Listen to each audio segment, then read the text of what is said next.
ہوں، بس ٹھیک ہے جو میں نے لکھوا دیا ٹھیک ہے، دینا دونا تو ہے نہیں. اس سوچ کے ساتھ لکھوانا تو گناہ ہے کہ ایک تو نیت یہ کہ دینی نہیں ہے پھر لکھوا بھی رہا ہے. یہ دھوکہ بھی ہے، فریب بھی ہے اور منافقت بھی ہے. رحمت صاحب، حق مہر کے حوالے سے بھی ہم کچھ اور بات کریں گے، لیکن ہم ایک چھوٹے سے وقفے پر جانا ہے. آپ ہمارا ساتھ دیجیے کہ اس پروگرام میں جس میں آج ہم نکاح کے حوالے سے بات کر رہے ہیں، حق مہر کیا ہوتا ہے، کتنا ہوتا ہے، کتنی ادائیگی ہونی چاہیے، اس حوالے سے اس چھوٹے سے وقفے کے بعد ہم ابھی بات کرتے ہیں.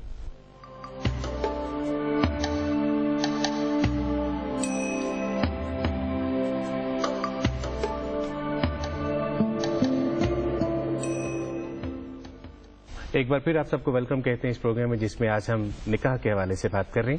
علامہ صاحب، حق مہر بڑی اہم چیز اسلام کے حوالے سے. ہم نے بہت آبزرویشن یہ کی ہے کہ حق مہر پہ بہت سی لڑائیاں بھی ہو جاتی ہیں. حق مہر کی مقدار کتنی ہونی چاہیے، اس پہ بھی بہت سے مسائل پیدا ہوتے ہیں.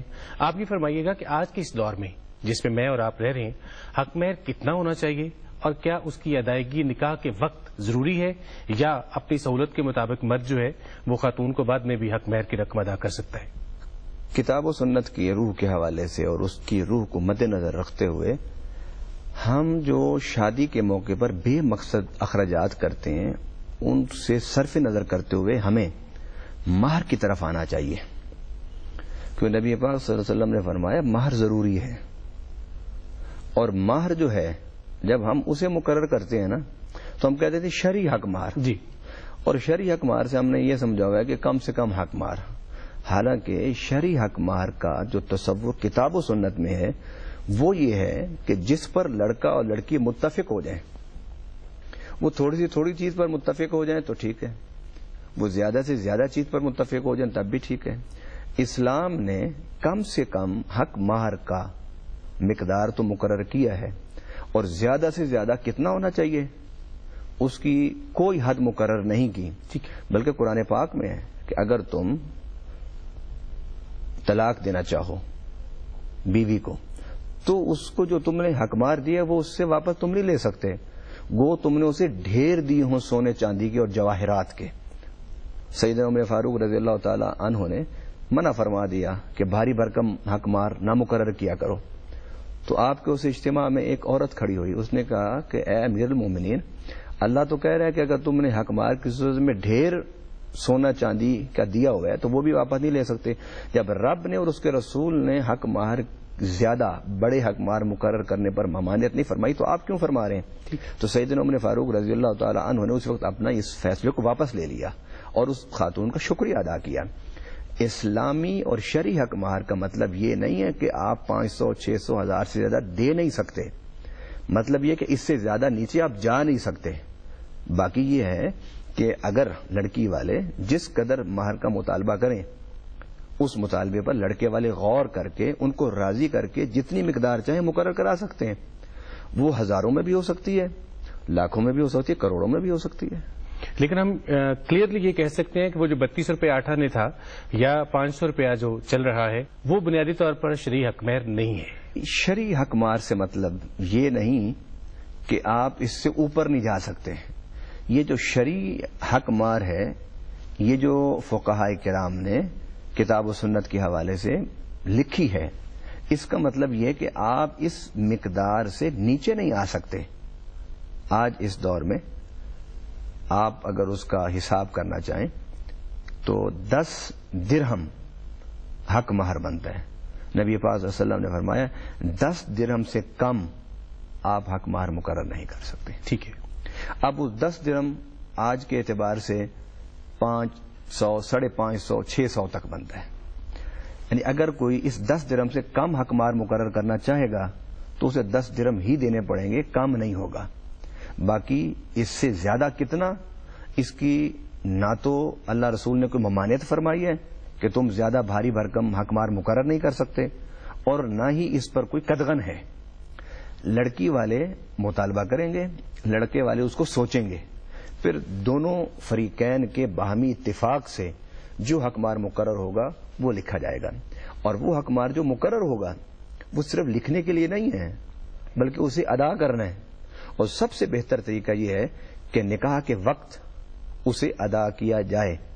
یعنی رخصتی کے بعد جب دلہا اور دلہن خلوت میں جاتے ہیں بہتر یہ ہے کہ اس خلوت میں جانے سے پہلے اس حق مہر کو ادا کر کے جائے شرعی طور پر. اور اگر وہ تاخیر بھی کرتا ہے تو گناہگار نہیں ہے. اگر وہ انکار کرتا ہے اور اس کی نیت میں یہ کہ میں نے ادا کرنا ہی نہیں ہے تو پھر وہ گناہگار ہے.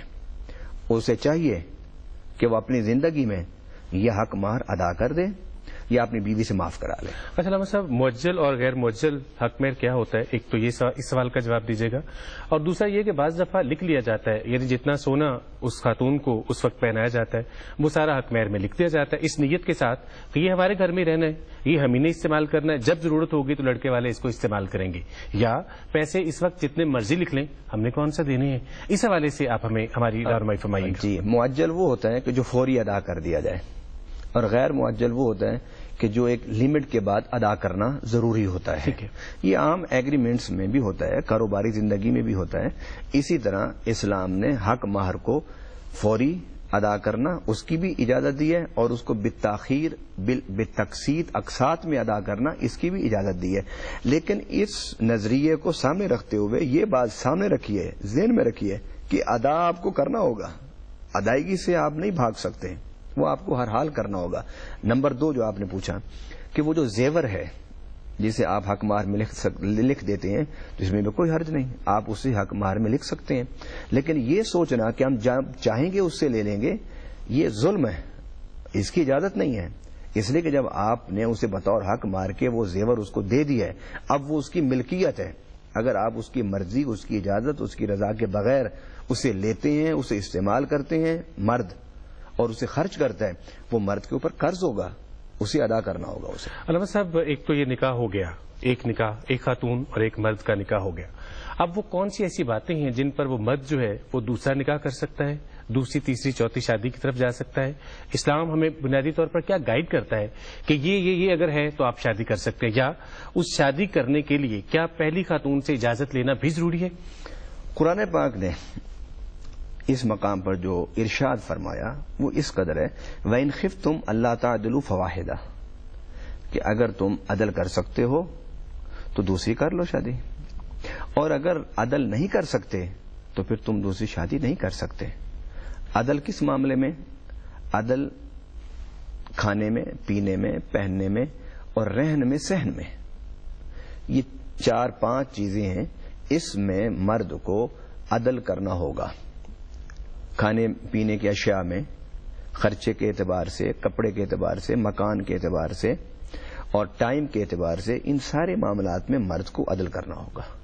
اگر وہ عدل کر سکتا ہے تو اسلام نے اس پر کوئی قدغن نہیں لگی شادی کی. لیکن قرآن نے بغیر کسی حدود و قیود کے دوسری اور تیسری شادی کی اجازت مرد کو نہیں دی. اس میں سب سے بنیادی شرط عدل ہے. اگر عدل کر سکتا ہے تو وہ دوسری شادی کرے، اگر نہیں کر سکتا تو اس کو قطعاً اسلام دوسری شادی کی اجازت نہیں دیتا. عدل تو آپ نے فرمایا کہ عدل بہت ضروری ہے دونوں بیویوں کے درمیان، یا 3 بیویوں کے درمیان، یا 4 بیویوں کے درمیان، لیکن کیا اس سے پہلے جو بیوی ہے اس سے اجازت لینا ریٹن فارم میں بھی ضروری ہے؟ جہاں تک میں نے کتاب و سنت کو دیکھا اور پڑھا، مجھے ایسی کوئی شرط نظر نہیں آئی کہ مرد از روئے شرع پابند ہو کہ وہ پہلی بیوی سے ان ریٹن اجازت لے. مگر ایک ملک کے اپنے حالات ہوتے ہیں، ایک ملک کے اپنے ظروف ہوتے ہیں، اس کے تحت اگر مملکت یہ فیصلہ کرتی ہے کہ وہ اپنی پہلی بیوی سے ان ریٹن اجازت نامہ لے تو وہ اس مملکت کا قانون تو ہو سکتا ہے، اسلام کا قانون نہیں ہے. وہ کسی بھی مصلحت کی بنیاد پر مملکت کوئی فیصلہ کر سکتی ہے.